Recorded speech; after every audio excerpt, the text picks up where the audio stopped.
mess out here. We're still getting set up.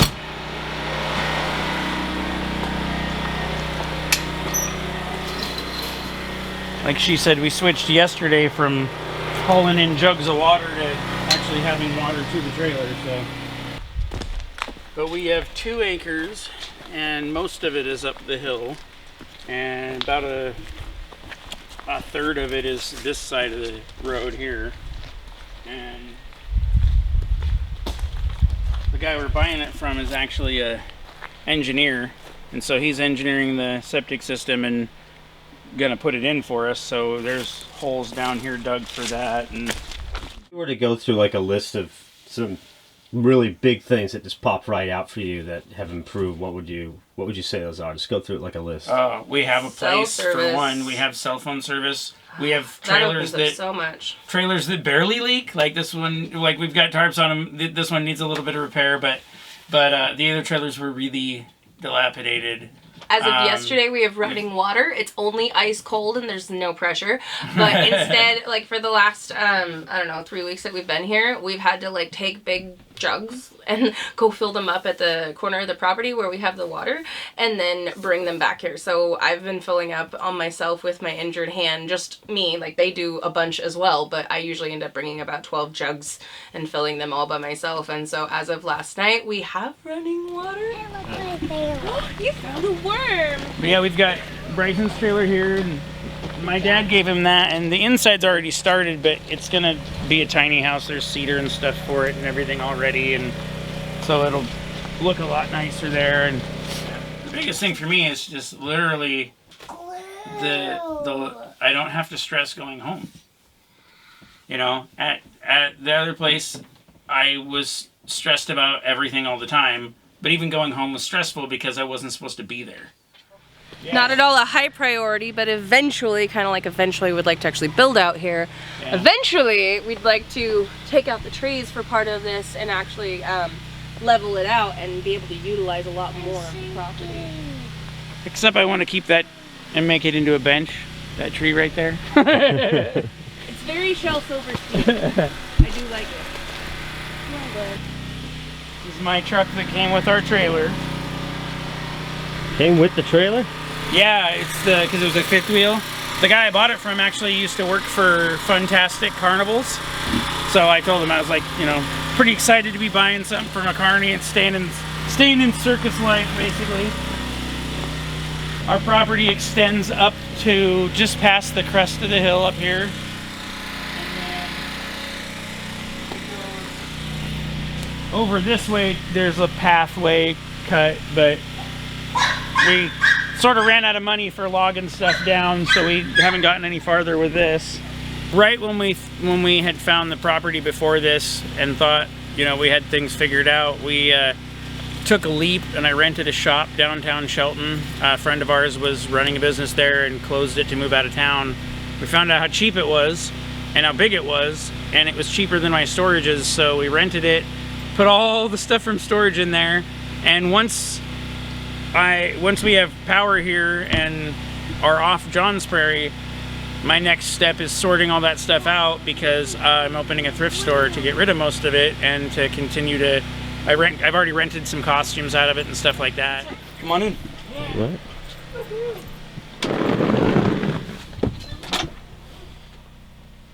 It's still a work in progress, but it's home.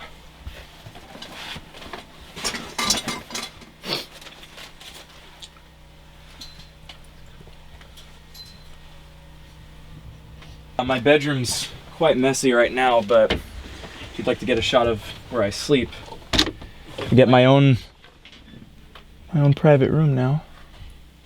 He's using the camp stove here, and that one doesn't require any power. It just runs on its own. So if I wanted to heat up the trailer, I could just cook something right then and there without turning on anything, and it's warm. A little bit. Cool. And there's no hot water tank in here yet. My dad hadn't put one in, and we wouldn't have enough power to run it anyway, so he's just running cold water. We were in a really desperate situation when we found this place because we had found a property in a HOA, and had been dealing with the guy for a little while, and we were going to meet and do the paperwork, and I'd asked him if there was rules about, you know, what kind of pets you could have, what kind of structures you could live in, how long you could live there, and he said no, there wasn't any limits. And so we were moving forward with it, and when we went to sign stuff, I had said something about the fifth wheel that we had just bought, and he's like, well, I think you guys can only live there for like 6 months out of the year in a fifth wheel, and then you have to be starting a permanent structure, but I don't let anybody build until they own the property from me. So then because I had already asked him about the HOA rules, I just went to the HOA site and read them, and like we weren't even going to be allowed to have like our dogs. So we literally had already told the owners of the old property that we found a place, and you know, it was going to take like a month to get everything going, and then it like fell apart. And so I just went on a Facebook page for Shelton. I was like, I'm not from here. This is what's happened. If anybody knows anything, please let me know. And somebody said to contact her dad, and that's who I found, and he's been awesome from the beginning. We also have a lot more space in our trailer for sure.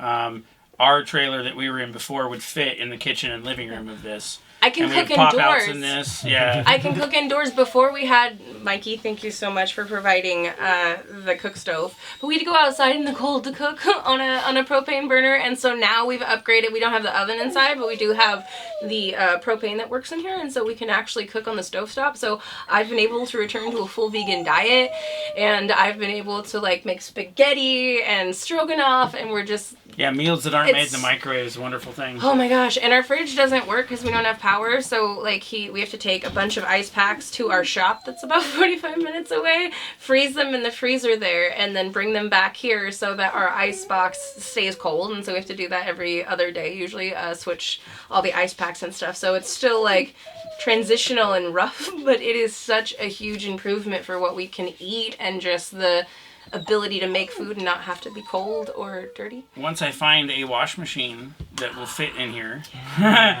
and we have our power hooked up, we have a washer and dryer set up. The dryer is here, and it's in the trailer, and we'll be able to wash laundry here. I mean, we still have stress about the Sentry stuff, and we still have, you know, the average stresses that everybody's got, but just having a place where we're not unwelcome, having a place that's home, that we can do improvements on, that we can just relax at, you know, it's amazing.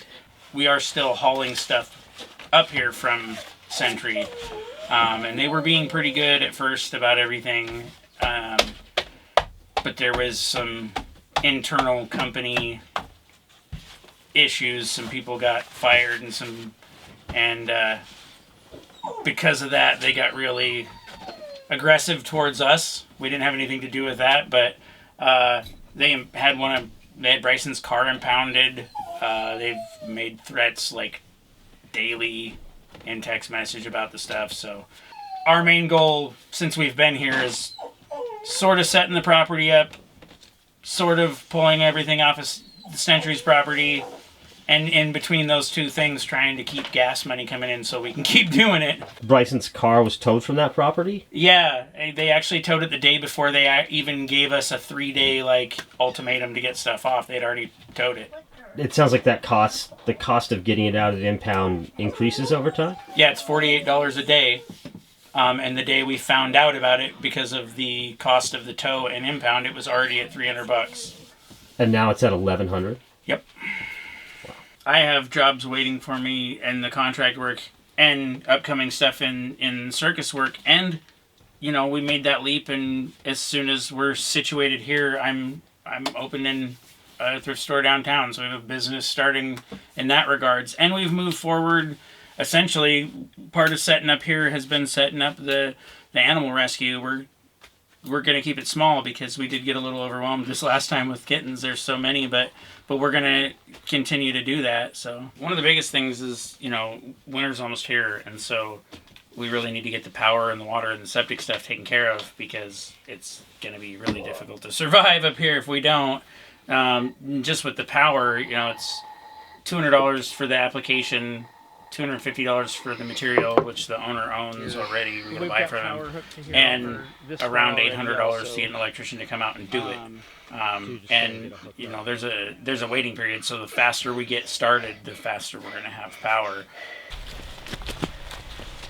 So currently, the water's coming from a well, you mentioned, so that will have to be... Yeah, so right now, our landlord has a well, and when we first moved in, he was worried it was going dry. Now he said it shouldn't be an issue for the rest of the year, but he's actually looking into getting a new well because the last several years it's gotten drier and drier. The water, there's a $750 application to get on city water up here. That's a big one. And septic, the septic system we kind of luck out on because the current owner is an engineer, and so he's able to design it at no cost to us, and he's actually able to install it also. But we do have the application fees for it, and we have to buy the materials for it, so it's looking like that's going to run us about $800. And if we don't do those things, then you know we're trying to survive on like $300 a month to drain trailer tanks. You know, we've got a temporary water line from his well that's exposed to the weather and could freeze, you know, in the winter. And our heat is solely generators, and we only run our generators right now for about 2 hours a day, and it's already a pretty big cost.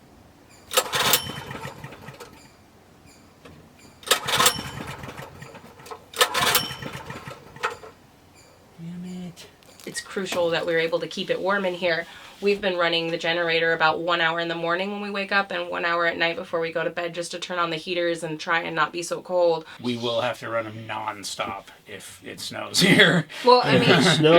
if it snows, you might be cut off from being able to get the gasoline. To get gas, yeah, we will be trapped. Without electricity. Actually, that's a really good point because we are up the side of a mountain a bit, and even our driveway is pretty steep.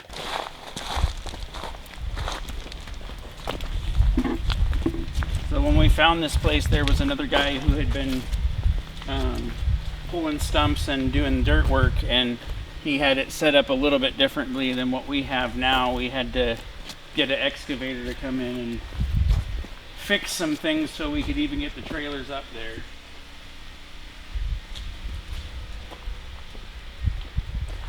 The owner told us flat out, you know, if it snows here, you just plan to be snowed in for a couple weeks. He said that he parks one of his rigs down at the bottom of the hill. There's a restaurant down a couple blocks down after you get there. And he does leave one down there for emergencies and walks down if he has to. But it's a pretty sketchy walk, pretty steep hills right onto the highway. So we would basically be trapped no matter what. Like, we have one rig that's 4-wheel drive, and still it would be a pretty sketchy drive down there. And if you didn't have the septic tank hooked up by that snow period, even getting trucks up here to drain your tanks. Yeah, I'm not sure they would even attempt it. It's really steep roads to get up here. I noticed. Very difficult road just to get in. Yeah, there's one way in and a separate way out, and just to get our trailer up here, we had to go up the out. We had to talk to all the local residents because it's private road. And so we had to let them know ahead of time we were going to be going the wrong direction most of the day. So yeah, it would be tricky to get a company to agree to come up here in the snow, I'm sure. If you were to tally up those costs that we just talked about, along with Bryson's car and the disposal of the trailers that are still in that storage lot, what would that tally up to be to where you can be able to sustain yourselves and not have the debt? It is $5,600. The disposal of those trailers was a big surprise. I thought it was going to be like $130 a piece, and it's like $800 a piece. We just want to say thank you to everybody that's donated. We've made a lot of progress. Like, we wouldn't be here without you. You know, we've put $31,000, a little bit over that, into getting us into this situation and getting us ready. And, you know, we're trying to raise this last $5,600 to get everything finished, set up, and we will be normal living functional humans again. we are almost there, and we wouldn't even be this close without you. So just again, thank you so much for all the help that you've provided getting us here. It is such a huge improvement, even without power and running water. Like, this is still just such a blessing for us. Thank you so much. We've come so far, just need an extra push. Keep going.